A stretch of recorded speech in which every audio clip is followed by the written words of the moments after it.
football. This is what being a football fan is all about. Together, anything is possible.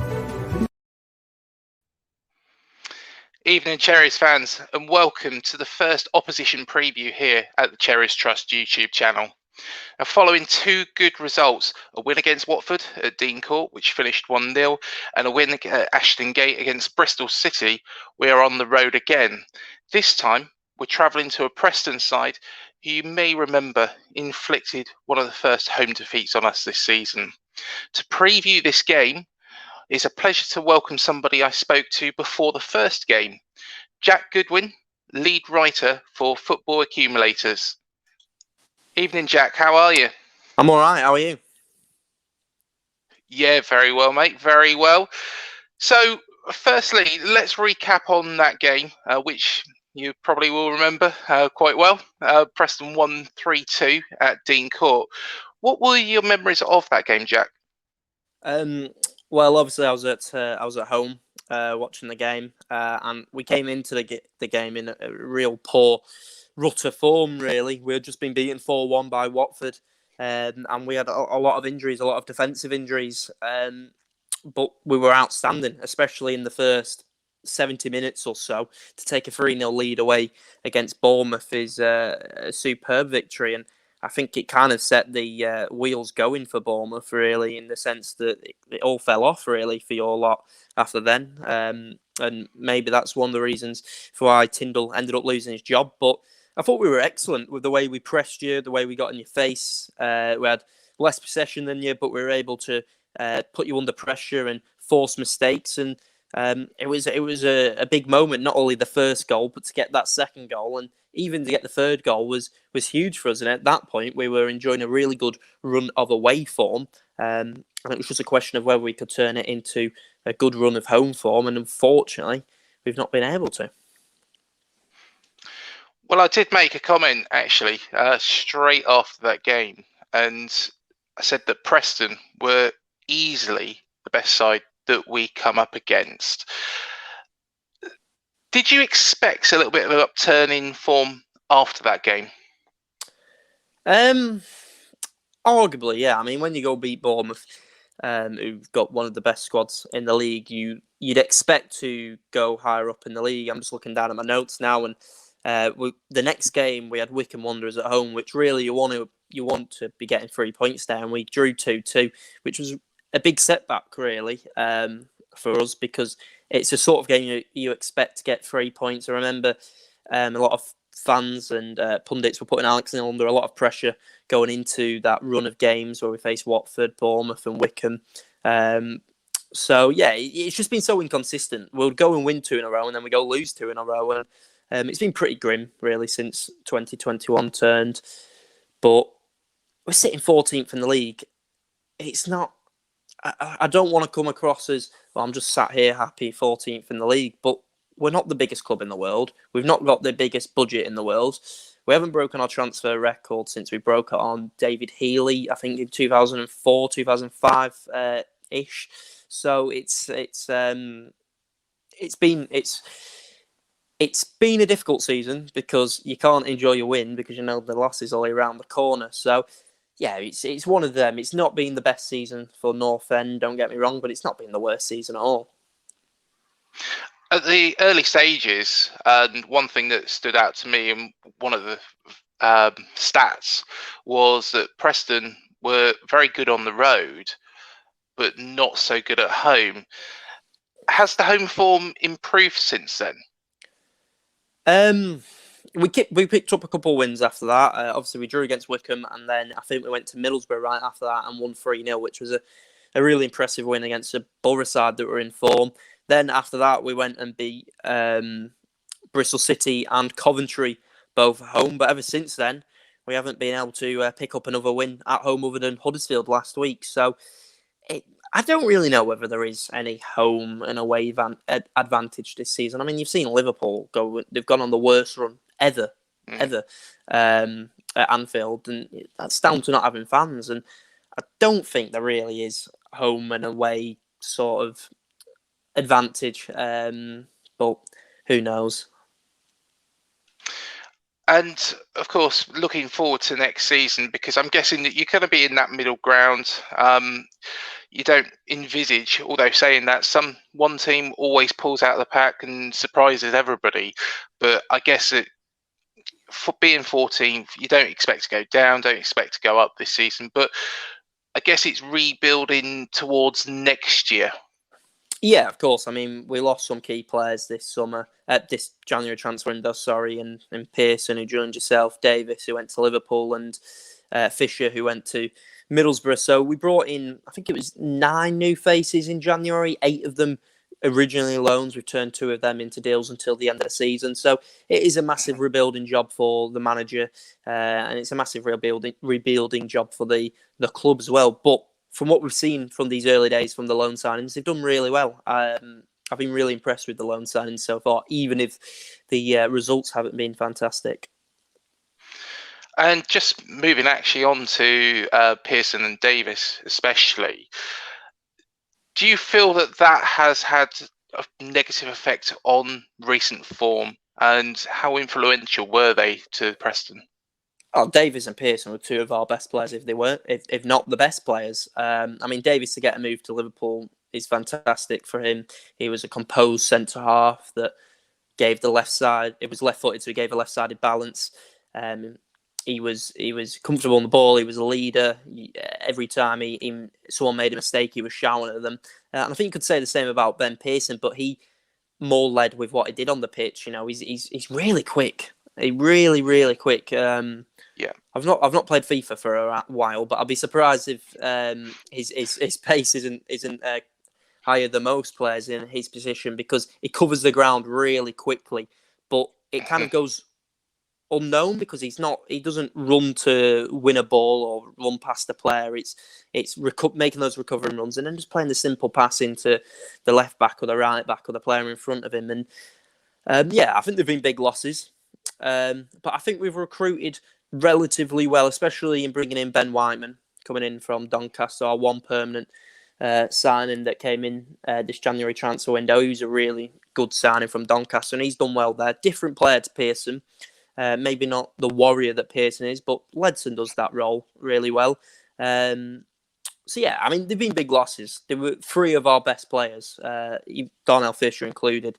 So it was never going to be easy riding, and it takes a while for all those players to bed in. And I think one thing that we do forget is that when you do make so many signings, usually, you know, it's not just about how they learn on the training ground and how they get used to the manager's style and patterns of play, etc. But it's how they become socially with every other player in the squad. And at the moment, in the unprecedented circumstances we are in with COVID-19, you can't go and have a drink on I was going to say Friday night. You can't go and have a drink on a Saturday night with some of the teammates, or you can't go in.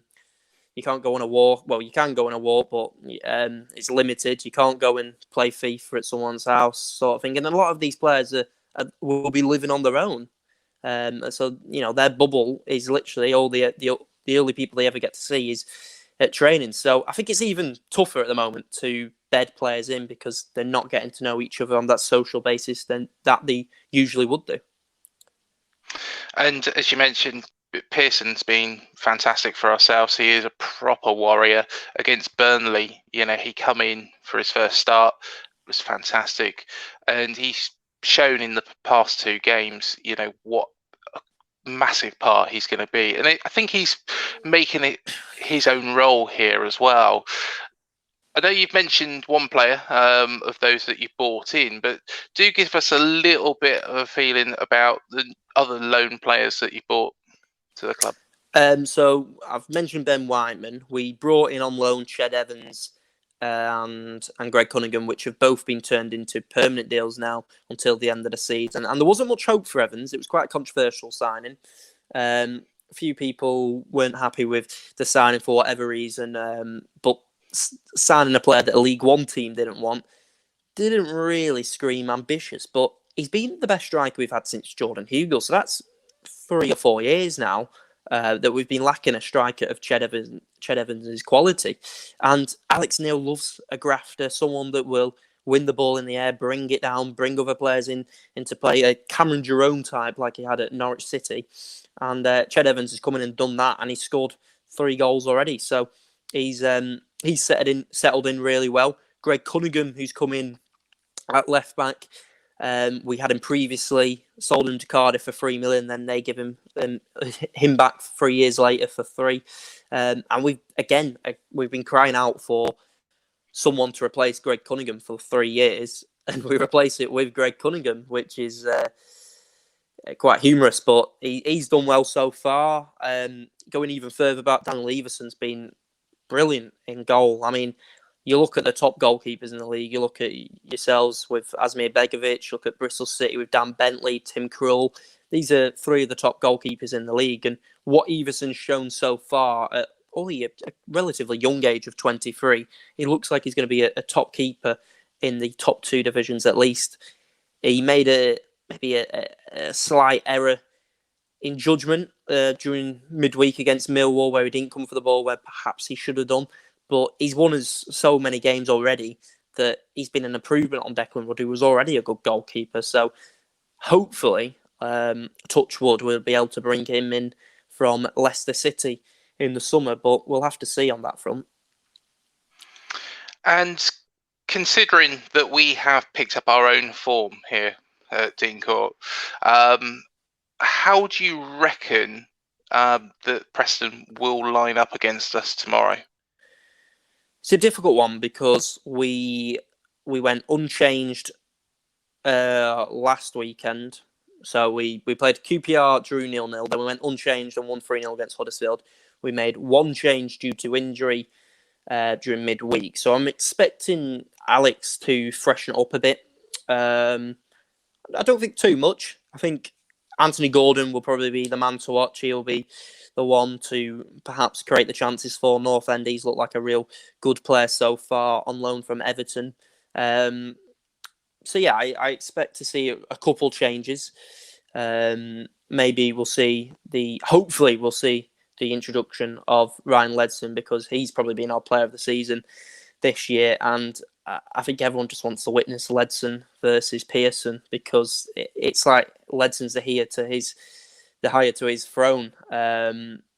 He's got that sort of mentality that Pearson has to win the ball back. He's vicious, he's aggressive, he'll get into opponents' faces, and sometimes he puts in a bit of a naughty challenge like Pearson likes to as well. So I think it will be a really, really interesting battle if Ledson is on the pitch tomorrow and Pearson's on the pitch. But Ledson's been out with an injury for the last 3 or 4 games. I think I've seen that Pearson is a slight doubt for the game at Deepdale as well. So I'm just keeping my fingers crossed that Pearson and Ledson are on that pitch. Yeah, it'd be quite interesting. You know what I'm going to ask you, Jack? I ask it to everybody. I asked it before. How do you reckon it's going to go? I'm quietly confident. And I say I'm quietly confident, but I've been asked this 3 times now, and I've said it every time. So maybe I'm quite brave now in saying it. But I'm confident that we're going to get something tomorrow. We were superb against Bournemouth. Really, really good Dean Court, like you mentioned. And that was because you play with the ball. You keep hold of the ball, and you've got top caliber players that you can trust to control possession. And that's how North End like to play against opposition that play like that. We struggle against your long ball teams, your aggressive teams. We've played Wickham, Rotherham, and Millwall this year, and Sheffield Wednesday, who are all really long ball, just put the ball into the box sort of teams. And we've not won a single game out of those teams, but we've played Brentford, we've played Reading, we've played yourselves, and we've beaten all 3 of you. And that's because we get into your faces, and we're a good pressing team. So this may come back to bite me, but I'm confident that we'll come away with a victory. No, fair enough. And that's one thing that I did say straight after that game is Preston do like to play a good football match. When we come up against Rotherham, again, like you say, they were very much in our faces. Sheffield Wednesday, we've been beaten twice by, of course, once, the home game was just before Jason Tindall was dismissed by the club as well. So, yeah, I think it'll be very, very interesting what we do and how we line up. Jonathan Woodgate seems to now have picked a side that he's quite happy with and seems settled. So hopefully that will keep us in those playoff places and towards the end of the season. Just before you go, Jack, I just wanted to mention one thing as well, because you got the chance to interview a former Cherries legend last week, didn't you? Yeah, so I was able to go on to the Team Geist podcast, in which the lads on there get different guests on each week from EFL or from, well, they're hoping to go all over Europe and interview all sorts of people. And fortunately, we were able to speak to Simon Francis, who was a pleasure to speak to. Honestly, a top bloke on and off camera, giving us words of wisdom.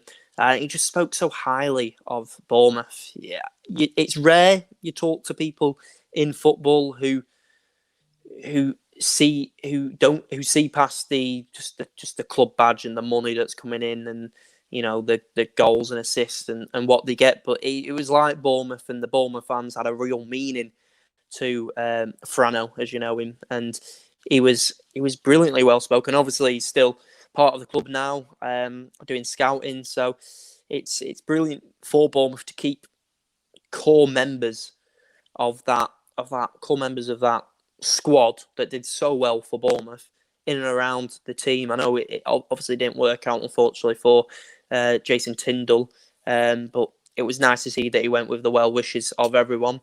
And I think it's important that Simon Francis and other people like that, maybe Steve Cook when he decides to call it a day, they stay around the Bournemouth club and keep that identity of what the Cherries are about, because there's not many teams like yourselves, or many clubs, shall I say, that have gone on the remarkable rise that you have done with.